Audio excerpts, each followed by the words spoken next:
Assalamualaikum warahmatullahi wabarakatuh.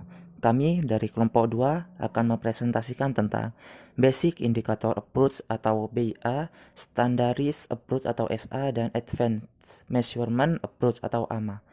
Langsung saja untuk materi pertama dipersilahkan. Assalamualaikum warahmatullahi wabarakatuh. Saya Krisnawati Ayuning Tias akan menjelaskan tentang Basic Indicator Approach. Pendekatan indikator dasar digunakan dalam melakukan perhitungan beban modal capital charge operasional. Bank menggunakan pendekatan ini wajib menerapkan prinsip-prinsip manajemen risiko operasional yang baik sesuai dengan ketentuan Bank Indonesia. Modal yang dipersyaratkan untuk risiko operasional secara keseluruhan yang harus disediakan oleh bank menurut pendekatan BIA adalah rata-rata selama 3 tahun terakhir dari 15% dikalikan dengan pendapatan kotor untuk menghitung potensi kerugian operasional dengan pendekatan Basic Indicator Approach. Digunakan rumus sebagai berikut. Di atas sudah diterangkan tentang rumus Basic Indicator Approach dengan keterangan KBIA, yaitu modal risiko operasional yang dipersyaratkan berdasarkan BIA, GI atau gross income tahunan selama 3 tahun terakhir yang bernilai positif, alpha sama dengan 15%, dan N merupakan jumlah tahun dalam 3 tahun terakhir di mana gross income bernilai positif. Basic Indicator Approach tidak sensitif terhadap risiko operasional dikarenakan pendekatan ini terbatas dalam ada 4 sebab pendekatan ini terbatas, yaitu yang pertama, memperlakukan bisnis dengan margin tinggi atau volume rendah sama dengan bisnis margin rendah atau volume tinggi meskipun memiliki profil risiko yang berbeda. Penggunaan pendapatan kotor sebagai indikator exposure risiko sangat sederhana dibandingkan penggunaan pembobotan risiko aset.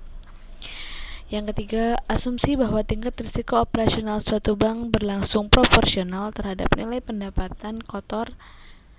Yang keempat, tidak ada pencadangan untuk tiap jenis peristiwa, frekuensinya, pengendalian internal bank ataupun pasar di mana BIA dioperasikan. Saya, Lucy Dahlia Aulina Sukmawati, akan menjelaskan tentang Standardized Approach. Yang pertama, definisi Standardized Approach. Standardized Approach atau metode standarisasi adalah salah satu pengukuran yang digunakan oleh perbankan untuk meminimumkan dan mengalokasikan kecukupan modal regulasi resiko operasional pada suatu bank agar kegiatan suatu bank tetap terkendali pada batas kemampuan yang telah diterima oleh bank serta dapat menguntungkan bank. Dalam SA, membagi kegiatan bank menjadi 8 jenis bisnis, yang dimana pendapatan kotor dari setiap jenis bisnis yang digunakan sebagai indikator resiko, karena dapat diasumsikan bahwa pendapatan kotor masing-masing jenis bisnis mengindikasikan ukuran operasi setiap jenis. Demikian menghubungkan jumlah bisnis dalam satu jenis bisnis spesifik terhadap risiko operasional yang melekat di dalam bisnis. Standardized Approach membangun metode dengan menghubungkan profil risiko operasional dengan jenis bisnis yang dijalankan. Dalam metode ini, memecah bank menjadi bisnis berbeda-beda dan memberikan presentase yang berbeda kepada setiap jenis bisnis. Nah, maka menghubungkan areal bisnis bank dengan pembebanan modal risiko operasional. Karakteristik dari aset perbankan nasional masih tetap dipengaruhi oleh risiko operasional. Ketika tidak dikelola secara efektif akan berpotensi mengganggu kelangsungan usaha bank. Selanjutnya, yang kedua, metode Standardized Approach. Standardized approach mencoba mengatasi kurangnya sensitivitas resiko dari basic indicator approach dengan beberapa cara, yaitu yang pertama, menggunakan pendapatan kotor atau gross income dari setiap jenis bisnis digunakan sebagai indikator resiko operasional atas masing-masing jenis bisnis. Yang kedua, membagi aktivitas ke dalam jenis bisnis. Model ini menjelaskan mekanisme metodologi dan penggandaan yang digunakan. Model regulasi agregat untuk tahun tunggal dihitung dengan menambahkan hasil pendapatan kotor yang dikalikan dengan faktor beta. Setiap beta menghubungkan kerugian resiko operasional yang dialami satu bisnis terhadap pendekatan kotor atau bisnis tersebut. Nah, semakin tinggi nilai beta, semakin besar pula potensi kerugian resiko operasional. Yang ketiga, jenis bisnis resiko operasional. Penggunaan jenis bisnis yang berbeda mendorong bank untuk mengalokasikan modal regulasi menurut jenis bisnisnya. Standardized approach atau SA terdapat 8 jenis bisnis, yaitu yang pertama, pembayaran dan penyelesaian, yang kedua, jasa kelembagaan, yang ketiga, manajemen aset, yang keempat, perdagangan dan penjualan, yang kelima, retail banking, yang keenam, komersial bank, yang ketujuh, broker retail, dan yang terakhir, pembiayaan korporasi. Resiko operasional ini sangat terkait dengan banyaknya masalah yang timbul karena kelemahan proses di dalam bank. Resiko operasional yang dijelaskan hanya terdapat di sebuah bank, tetapi tidak hanya di sebuah bank, namun pada saat jenis usaha. Berbagai bentuk resiko operasional, semisal penipuan yang telah dikelola secara aktif oleh bank melalui teknologi, pengendalian dan sistem keamanan yang digunakan oleh bank. Assalamualaikum warahmatullahi wabarakatuh. Perkenalkan, nama saya Arfai Kusairi. Di sini saya akan mempresentasikan tentang Advanced Measurement Approach, atau dalam bahasa Indonesia berarti pendekatan pengukuran lanjutan.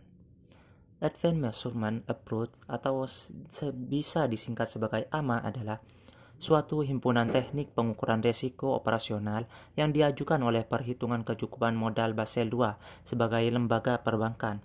Pendekatan ini mengizinkan bank untuk mengembangkan sendiri model empiris mereka sebagai mengkuantifikasikan kebutuhan modal sebagai risiko operasional dengan persetujuan dari regulator, yaitu Otoritas Jasa Keuangan.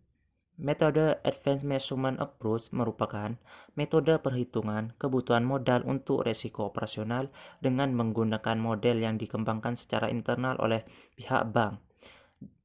Dibandingkan dengan model standar, pendekatan model AMA ini lebih menekankan pada analisis kerugian operasional. Pendekatan ini tidak membuat spesifikasi suatu model ataupun metode tertentu, melainkan memberikan kebebasan kepada bank untuk membuat model risiko operasional internalnya sendiri, tetapi harus memenuhi persyaratan kualitatif dan kuantitatif dan mendapatkan persetujuan dari regulator atau Otoritas Jasa Keuangan. Menurut Basel, untuk menggunakan metode Advanced Measurement Approach ini, suatu bank setidaknya harus memenuhi persyaratan di bawah ini, yaitu yang pertama, Dewan Direksi dan Manajemen Senior jika diperlukan terlibat aktif dalam pemantauan pelaksanaan kerangka manajemen risiko operasional. Yang kedua, memiliki sistem manajemen risiko operasional yang memiliki pemikiran yang adil dan diimplementasikan dengan integritas. Yang ketiga, memiliki sumber kekuatan sebagai pengguna pendekatan tersebut dalam bidang usaha utamanya. Ada 3 pendekatan menggunakan metode Advanced Measurement Approach yang sering digunakan, yaitu yang pertama, Internal Measurement Approach atau IMA. Model Internal Measurement Approach merupakan model yang paling sederhana digunakan dalam mengukur pembebanan resiko operasional dalam kelompok pendekatan AMA atau Advanced Measurement Approach. Yang kedua yaitu Loss Distribution Approach atau LDA. Pendekatan Loss Distribution Approach didasarkan pada informasi data kerugian operasional internal, di mana data tersebut dibagi dalam dua kelompok distribusi, yaitu yang pertama, data distribusi frekuensi kejadian operasional.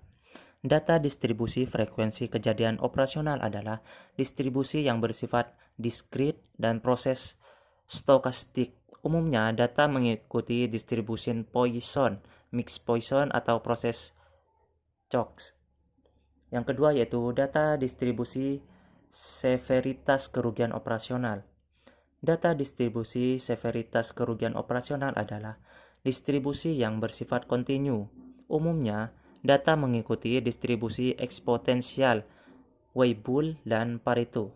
Yang ketiga yaitu Risk Driver and Control Approach atau RDCA. Risk Driver and Control Approach ini berbeda dengan pendekatan lain yang terdapat pada AMA atau Advanced Measurement Approach. Pendekatan ini bukan merupakan satu teknik tertentu, namun merupakan sekelompok metode kartu penilaian atau scorecard yang berbeda-beda.